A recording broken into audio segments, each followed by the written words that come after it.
Davi. O Senhor é o meu pastor, nada me faltará.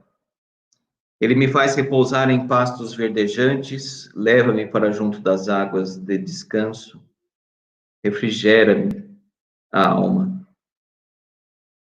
Guia-me pelas veredas da justiça, por amor do seu nome. Ainda que eu ande pelo vale da sombra da morte, não temerei mal nenhum, porque tu estás comigo. O teu bordão e o teu cajado me consolam.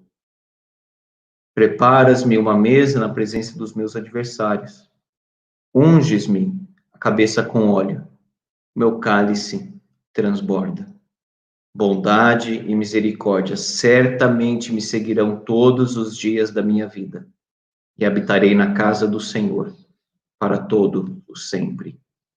Amém.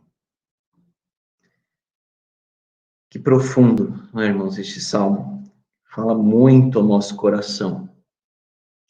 É um salmo que nós devemos falar, cantar constantemente.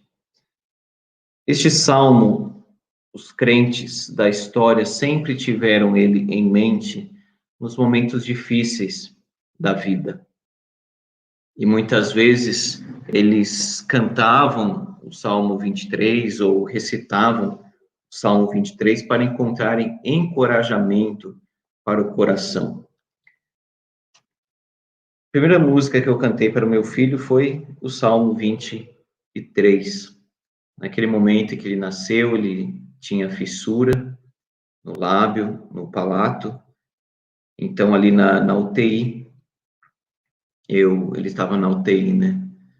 Eu cantei para ele este salmo, ele segurando ali meu dedo. Quando eu fiz a cirurgia também no coração,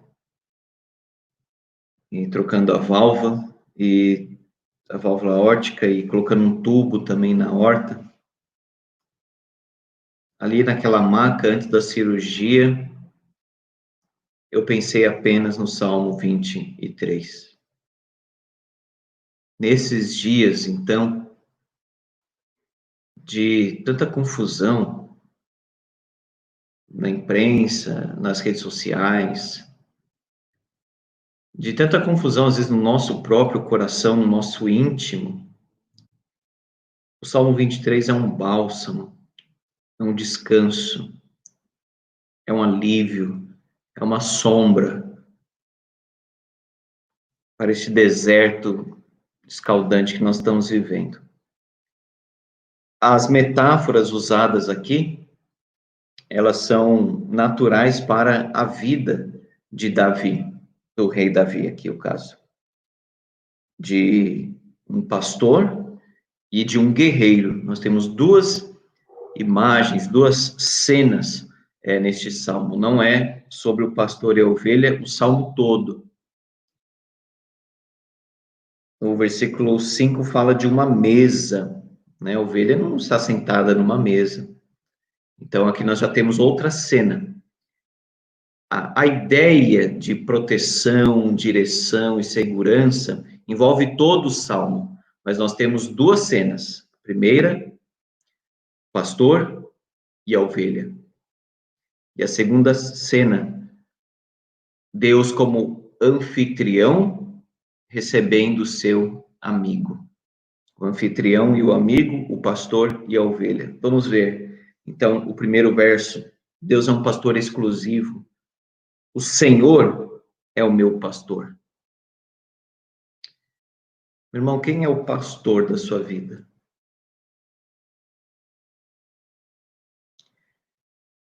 Alguém pode dizer, pastor, por que o senhor pergunta isso? Porque eu achei que fosse o senhor, né?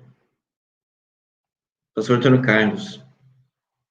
Bom, eu sou um instrumento, eu sou representante, eu sou de fato pastor, fui ordenado para isso. E a igreja acreditou nisso, digamos assim. Não é que deu crédito, acreditou na vocação. Mas o nosso sentimento interno não deve ser de submissão humana. Mas quando a ovelha se submete ao pastor homem, seja eu ou qualquer outro, o sentimento da ovelha deve ser de submissão ao pastor Jesus Cristo. Ele é o supremo pastor.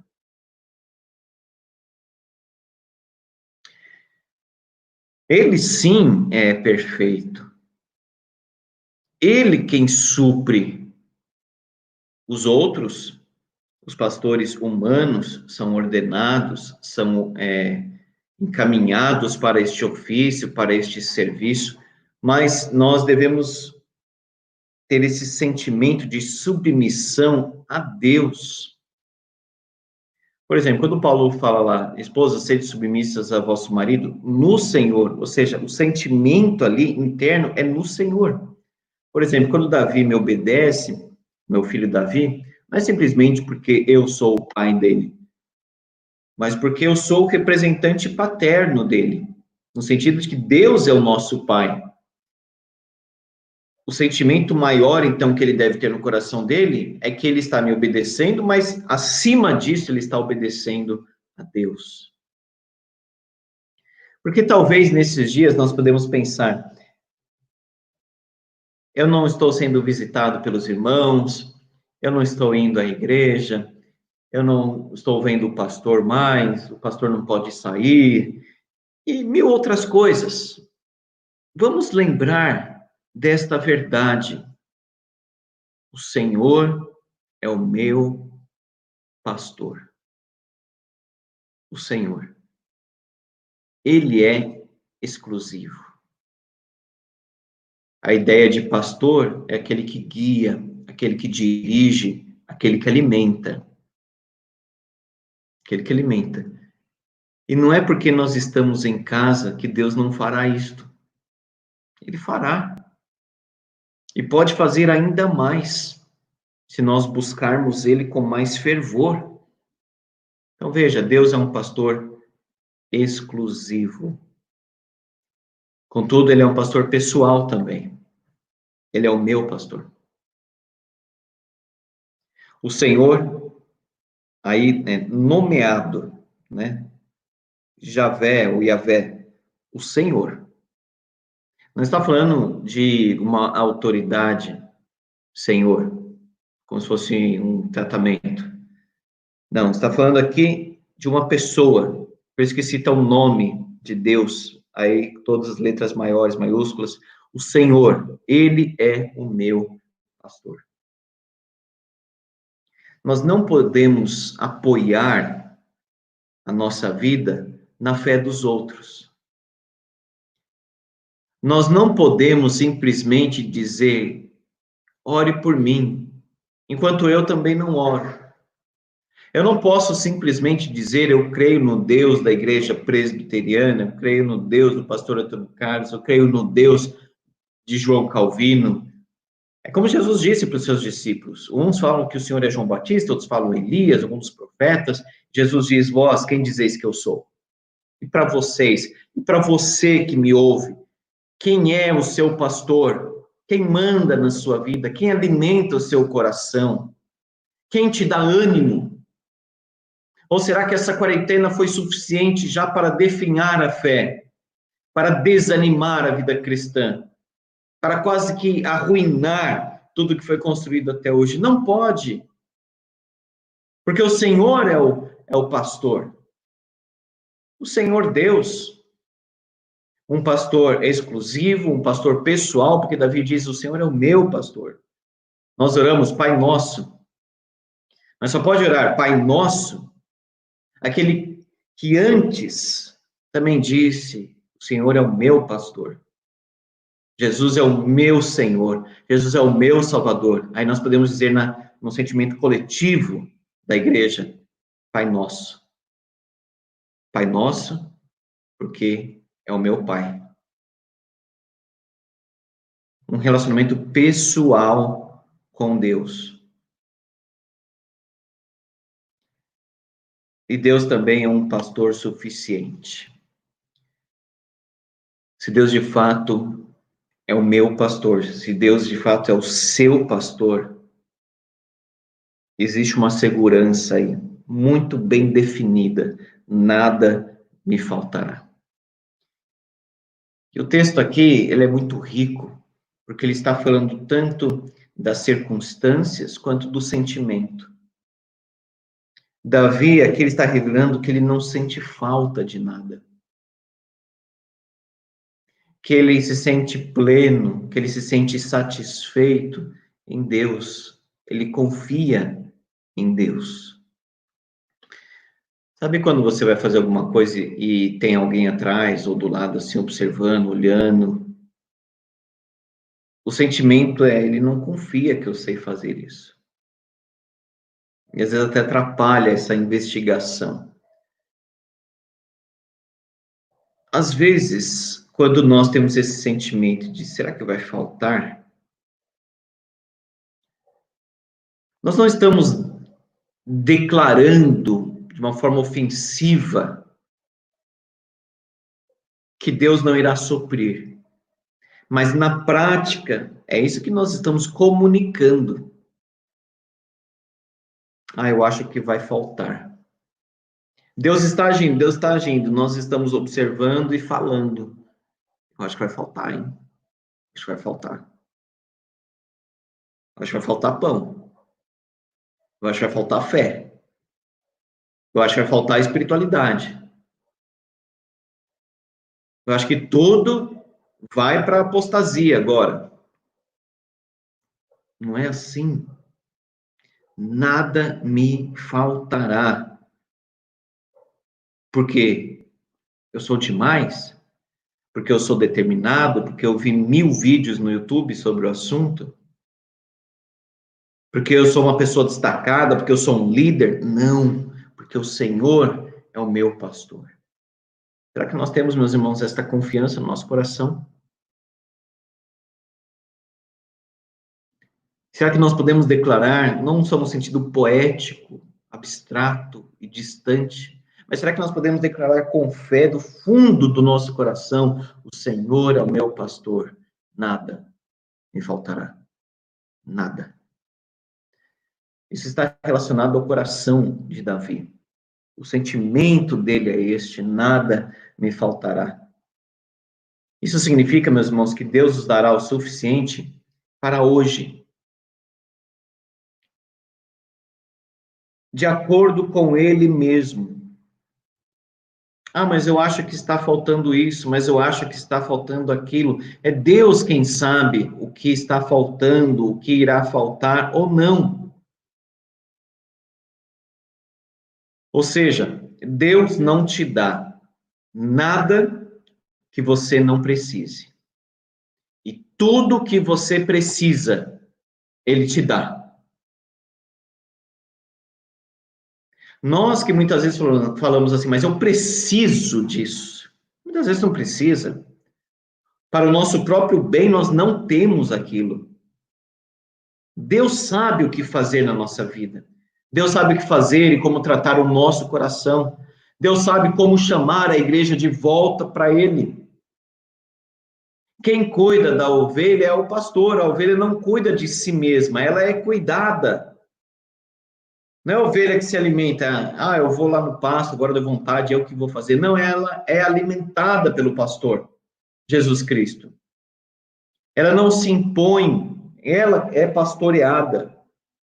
Ela não se conduz, ela tem que ser conduzida pelo cajado. Ela não se pastoreia, ela não consulta a si, ela se deixa governar pelo Senhor. Não é a ovelha que busca necessariamente. Ela recebe, ela é conduzida, ela age, sim, mas no cuidado, na direção, na proteção de Deus. Davi, então, não tem anseios de necessidade, porque o seu pastor é suficiente para conduzi-lo, primeiro, ao descanso de sua alma. Veja, ele me faz repousar em pastos verdejantes, leva-me para junto das águas de descanso, refrigera-me a alma. Nós temos uma imagem aqui serena. Veja, nós temos aqui um deitar. Me faz repousar em pastos verdejantes. Uma imagem aqui de serenidade a relva nos traz. E a água de refrigério. Quando nós estamos com sede, a água traz esse refrigério, esse sentimento de bem-estar. Onde nós encontraremos isso?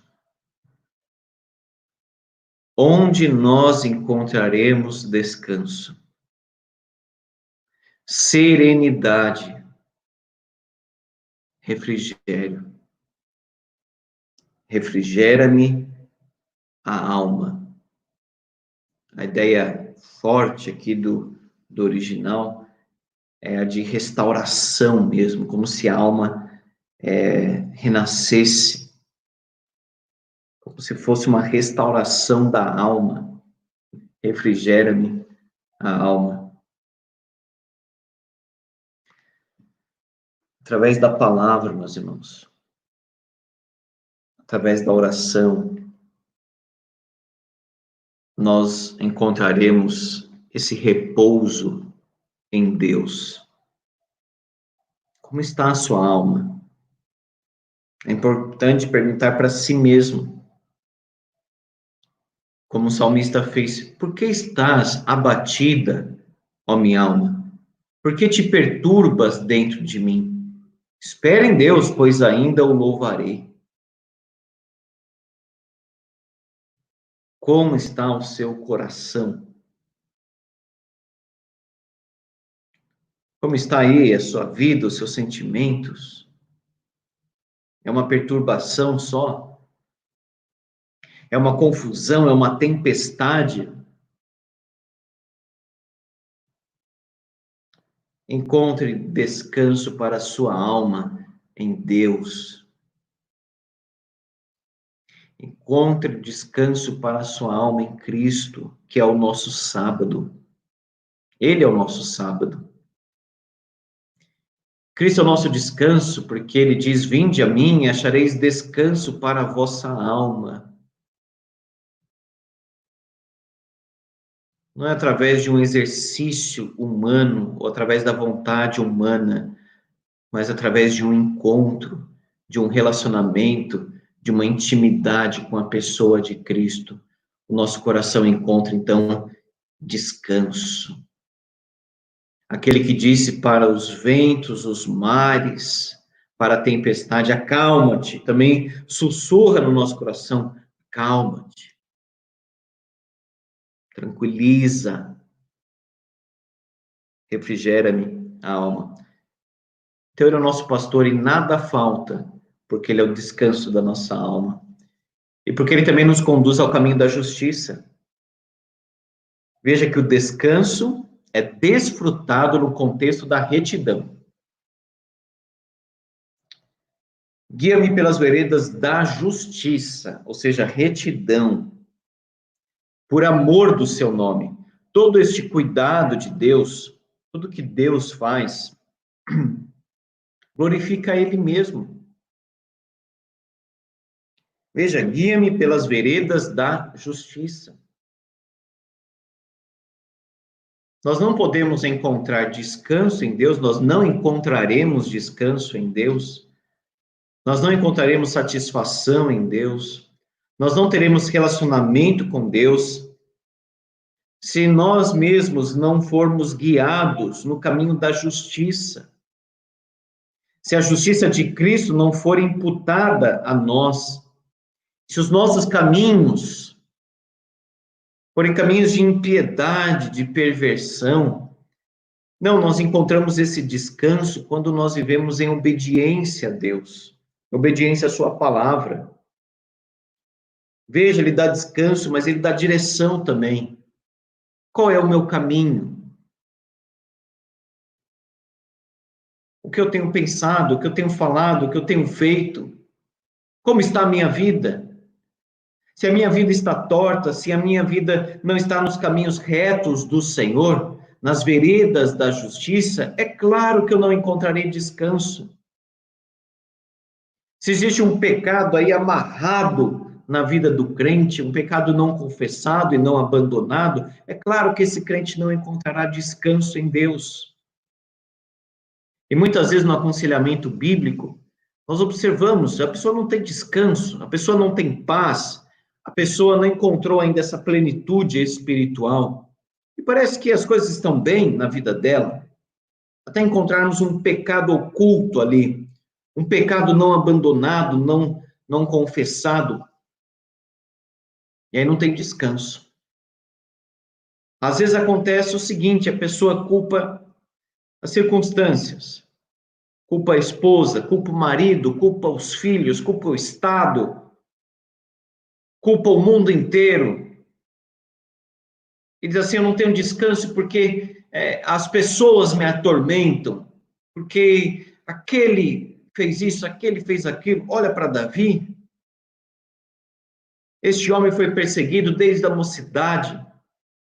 Saul queria matar o tempo todo com um ciúmes ridículo que ele tinha de Davi, porque todo ciúmes é uma coisa ridícula, uma ação imprestável, carnal. Depois, todas as lutas que ele enfrentou, as dificuldades, os dilemas, os problemas, mesmo assim, esse homem tinha descanso em Deus. E só perdeu quando caiu em pecado com Batseba. Mas confessou, odiou aquele pecado que ele cometeu. Não ficou pensando, eu posso tirar algum proveito disso, dessa situação, como às vezes nós pensamos ou ouvimos. Não. Restitui-me a alegria da tua salvação. Ele pediu para Deus. Irmão, se você ainda não descansa em Deus, se você parece não experimentar essa paz do Senhor Jesus, que é fruto do Espírito Santo, se você tem um sentimento diferente deste do salmista que diz: nada me faltará, está desesperado, está ansioso, está perturbado, o que está impedindo, então, o descanso?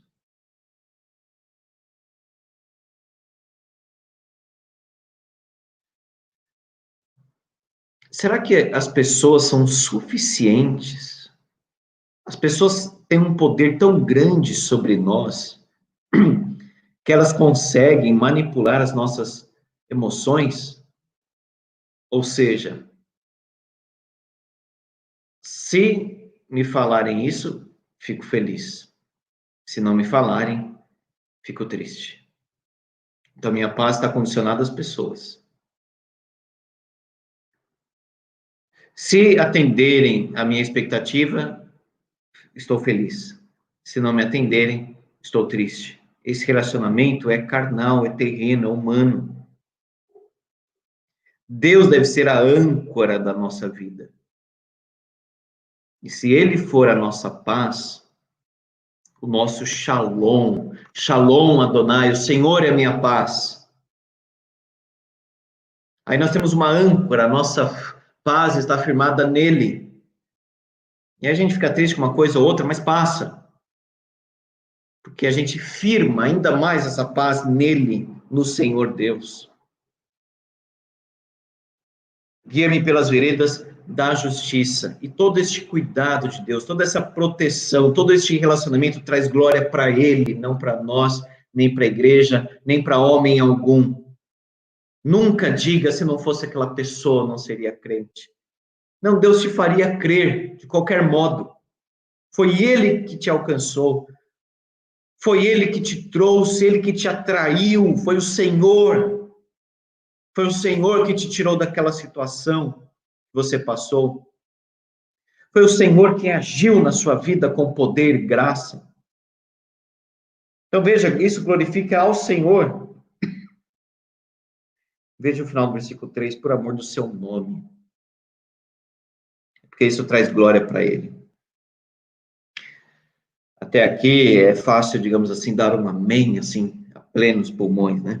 Toda força, passos verdejantes, águas tranquilas, tudo de bom. Mas a vida não é assim. A vida não é só tranquilidade. O mar nem sempre está sempre assim. sereno. Muitas vezes a maré sobe para a gente aprender.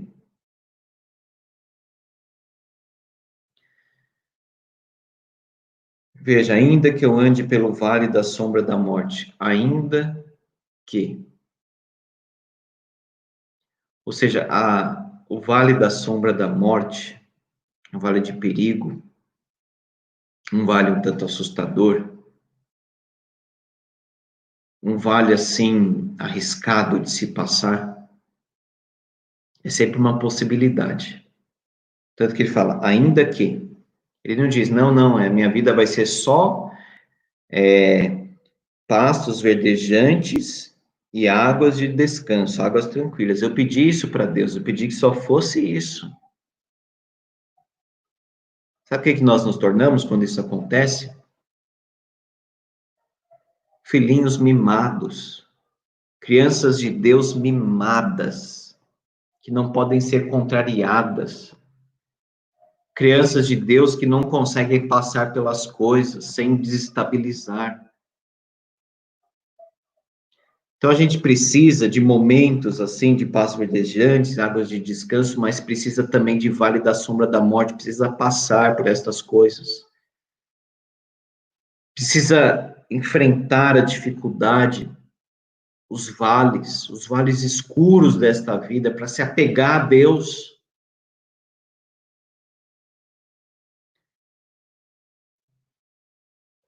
Ainda que eu ande pelo vale da sombra da morte. Naqueles dias você imagina como não tendo iluminação,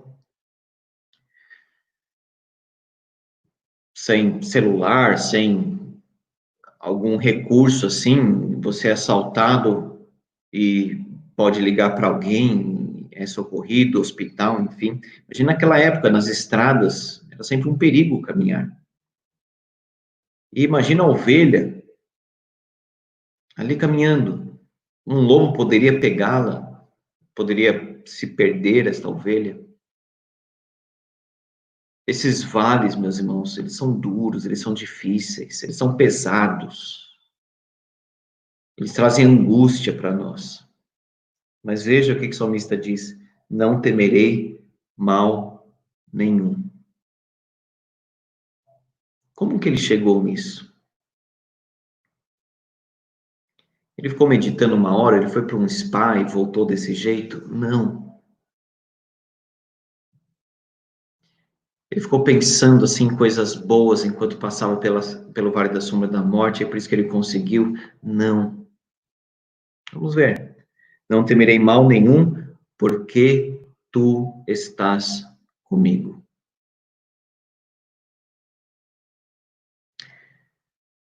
Quando uma criancinha, ela acha que o seu pai ou sua mãe não estão por perto, ela fica em pânico. Ela procura, assim, por todos os lados. Cadê meu pai? Cadê minha mãe? E quando ela vê, tranquiliza. Esta é a metáfora aqui. A ovelha ouve a voz do pastor. Ela diz: ainda que eu esteja neste lugar, ele sabe o que está fazendo. Ele me guia. Ele, o pastor, Jesus Cristo, me protege. Não temerei mal nenhum, porque tu estás comigo. O teu bordão e o teu cajado me consolam. A vara aqui é para defesa, o cajado é para direção. Então, o bordão aqui é a vara para bater mesmo. Vem algum bicho assim, o pastor bate e protege a ovelha. Ou seja, Deus defende o seu povo. Deus guarda o seu povo, Deus protege o seu povo dos lobos, dos maus, dos inimigos da fé. Nós não nos defendemos, irmãos. Deus é a nossa defesa.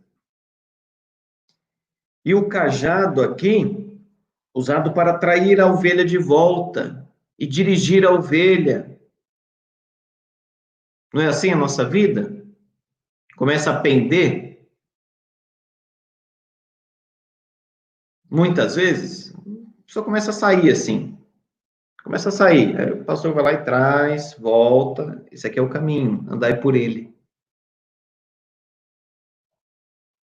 Existe uma tradução que explica, né, na verdade é uma paráfrase, então, explica o que o verso quer dizer, bordão e cajado. Tu me guias e me proteges. Meu amado irmão e amigo, você tem medo do quê?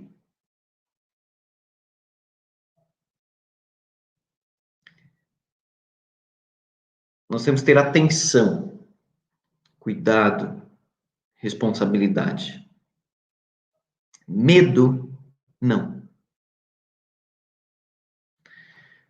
Aquele medo de pavor, de angústia, que causa estresse, que causa males, esse não.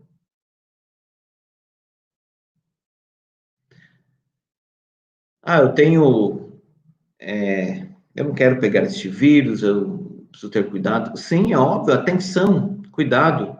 Medo naquele primeiro nível de medo, de cuidado, de atenção. Você tem medo de atravessar a rua sem olhar? Sim, nesse sentido, eu tenho medo de fazer isso. Agora, eu não posso ter medo de atravessar sendo que eu olhei. Você tem medo de sair de casa? De certo modo, tenho, porque muitas coisas podem acontecer, mas eu orei. Então, eu não devo ter medo. Entreguei minha vida a Deus, agora está com Ele. Então, veja, a ovelha de fato está no vale da sombra da morte. A vida é assim. E ela não teme mal nenhum, não é porque ela tem poder para se defender, mas porque o pastor está com ela, dirigindo, guiando, protegendo. Teu bordão e teu cajado me consolam. Você tem encontrado consolo em Deus? A Bíblia diz: Bendito Deus e Pai de nosso Senhor Jesus Cristo, Pai de misericórdias e Deus de toda consolação. Não existe circunstância que Deus não possa consolar e ministrar este consolo ao nosso coração. Quanto mais intensa a tribulação, mais consolo Deus ministrará em nós. E este consolo que nós recebemos de Deus, através deste consolo, nós seremos úteis para consolar outras pessoas. Nós somos consolados por Deus para consolar outras pessoas. Deus fala ao nosso coração para que nós falemos para outras pessoas. Não é assim, que bom, estou sendo consolado, e para aqui. Não, sejamos consolados por Deus e sejamos o instrumento de Deus para consolarmos outras vidas. Meu irmão, leva consolo espiritual para as pessoas. Leva a mensagem de salvação, leva a mensagem da palavra, leva. Compartilha. Fala sobre Cristo. Fala sobre o Salvador. Tenha uma boa palavra para o cansado, diz Isaías. Se a gente tiver que falar do pecado, fale do pecado, mas dê o remédio para o sujeito. Fala sobre o amor de Deus em Cristo Jesus, o nosso Senhor. Por fim, a última metáfora. Aqui tem tanta coisa para falar desse salmo. É um salmo infinito, né? As aplicações e tudo que a gente pode tirar daqui, ligando com outros textos da Bíblia, Ezequiel 34, João capítulo 10, Hebreus capítulo 13, é muita coisa. A segunda imagem, que é de Deus como anfitrião, preparas-me uma mesa. A ovelha não senta em mesa, né? Isso aqui não é um desenho animado, não é um Shrek, sei lá o quê. Então, aqui nós temos outra imagem, outra cena, outra metáfora. Preparas-me uma mesa na presença dos meus adversários. Isso seria maldade? Porque olha só, Deus preparando uma mesa para Davi e os adversários de Davi, os inimigos de Davi, estão ali presentes também. O que é isso? É uma armadilha de Deus? Obviamente, é óbvio que não. Como nós vimos aqui o bordão do versículo anterior, e como Davi está alegre nesse versículo 5, os adversários aqui, eles estão derrotados, vencidos, amarrados.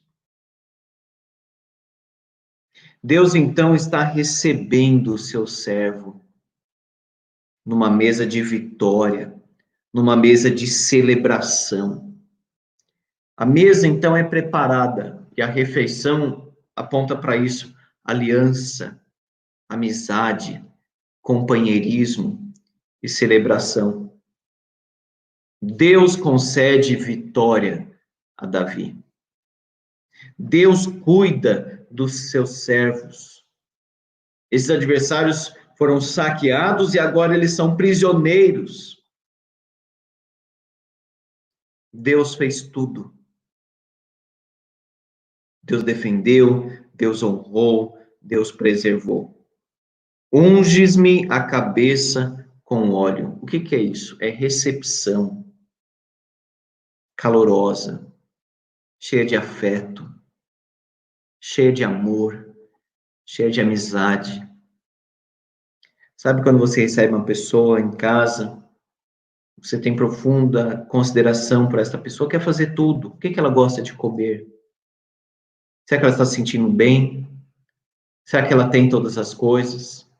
Então, ungir a cabeça com óleo aqui, essa ideia. Jesus fala que o fariseu não fez isso, né? Não ungiu a cabeça dele, não lavou os pés, não recebeu Jesus bem. A mulher, no entanto, estava lavando ali os pés de Cristo com as suas próprias lágrimas e secando com os seus cabelos. Com seu cabelo, perdão. Veja, Deus preparou a mesa, Deus ungiu a cabeça de Davi, uma recepção calorosa, fraterna.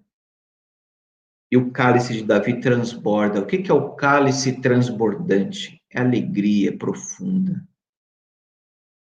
O vinho tinha relação com alegria, com entusiasmo, com celebração.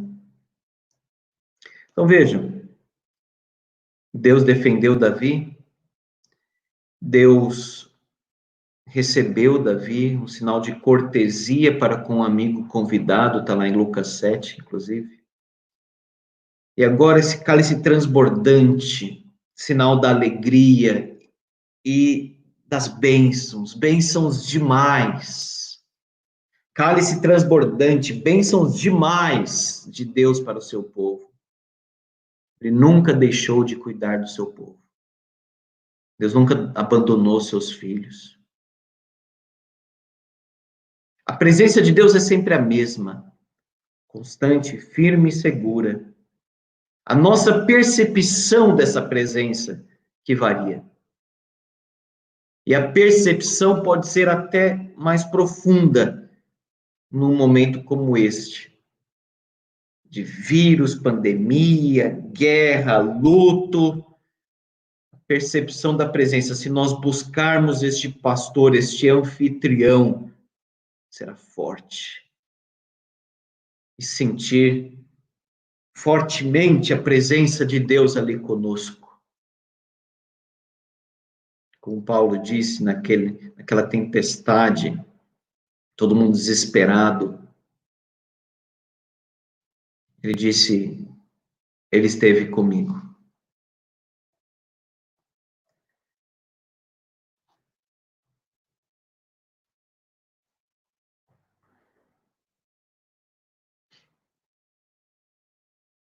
Vejam, irmãos, o versículo 6. Bondade e misericórdia certamente me seguirão todos os dias da minha vida, e habitarei na casa do Senhor para todo sempre. Não existe um momento sequer da nossa vida que Deus não tenha derramado bondade. Porque não existe um momento da nossa vida que a gente mereça o amor de Deus. É por causa de Cristo que essa bondade é derramada, o amor de Deus é derramado nos nossos corações. As misericórdias do Senhor se renovam, elas são aplicadas todos os dias.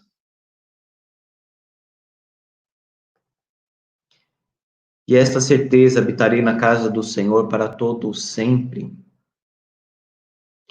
olha para este mundo, mas olha também para a eternidade, porque diz aí para todo sempre também. Por enquanto, a casa do Senhor ou o templo, eles estão fechados, os trabalhos foram suspensos. Mas isso não significa que a adoração parou, fechou. Isso não significa que os crentes estão aí desencaminhados e perdidos, porque Deus é o nosso pastor. Porque nós somos o templo do Espírito Santo. Porque haverá um dia em que Deus descerá e haverá um tabernáculo eterno e nós habitaremos na casa do Senhor para todo sempre. Talvez você esteja com saudade da casa do Senhor. Se você é cristão, eu tenho certeza que você tem saudade de acordar domingo e vir para a igreja e à noite estar com os irmãos, adorar, ser edificado com o coral, com os cânticos, ver os oficiais, ser recebido por um diácono, ouvir o pastor, ouvir o presbítero pregando, dirigindo liturgia, encontrar os irmãos, ver as crianças correndo, conversar com os idosos, abraçar os idosos, conversar com aquele irmão que está com uma luta e dizer eu vou orar pelo irmão, e compartilhar as lutas e ouvir que os irmãos vão orar por nós. Isso faz falta.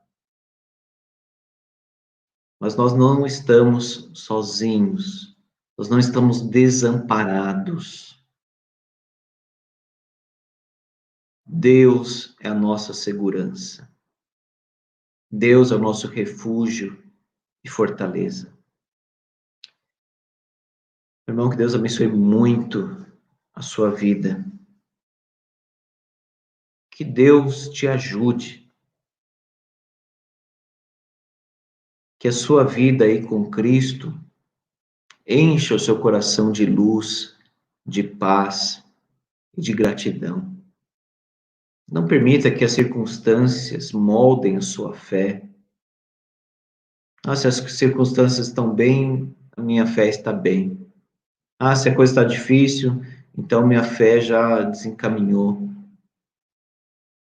Não pode. Ore este salmo. Fale este salmo como se fosse o seu salmo, como se você estivesse escrito este salmo. Nosso bom pastor é Jesus. Eu sou o bom pastor, ele disse em João capítulo 10.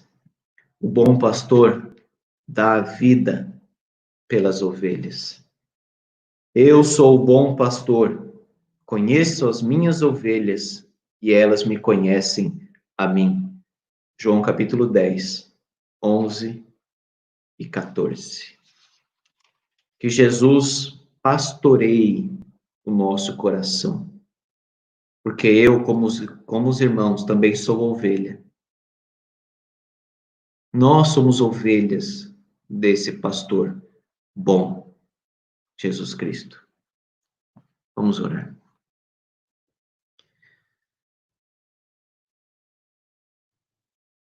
Louvamos o teu nome, ó Deus, porque o Senhor cuida de nós. Porque o Senhor é bom e a sua misericórdia dura para sempre. Porque nós podemos afirmar, como Davi, nada faltará.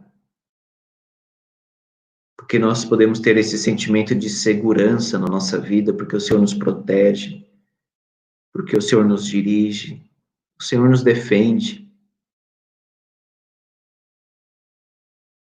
E nós somos, ó Deus, amigos do Senhor. Esta verdade até estremece o nosso coração. Que somos, ó Deus, para que tivéssemos a sua amizade.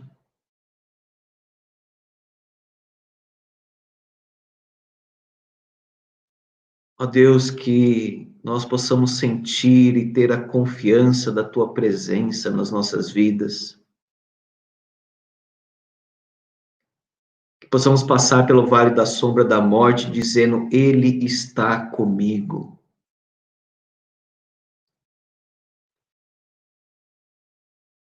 Porque Ele prometeu. Porque Jesus disse: Estou convosco todos os dias até a consumação dos séculos.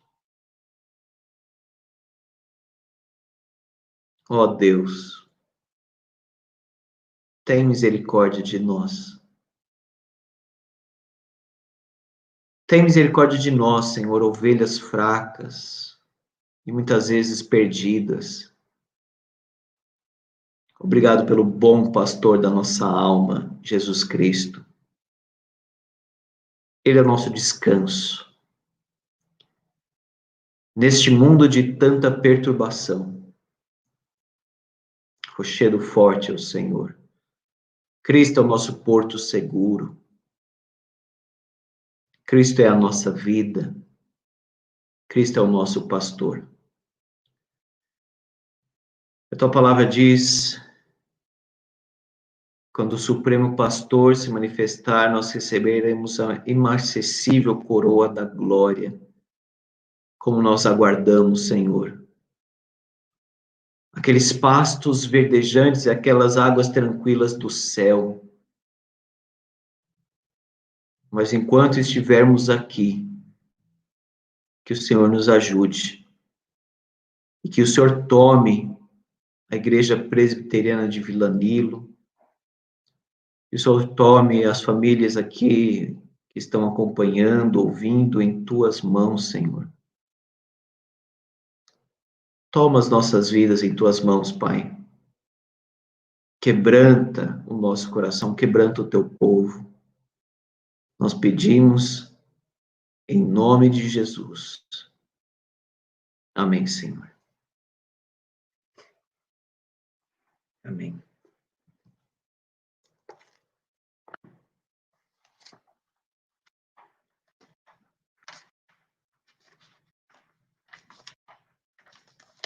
Meus irmãos, vamos cantar um hino?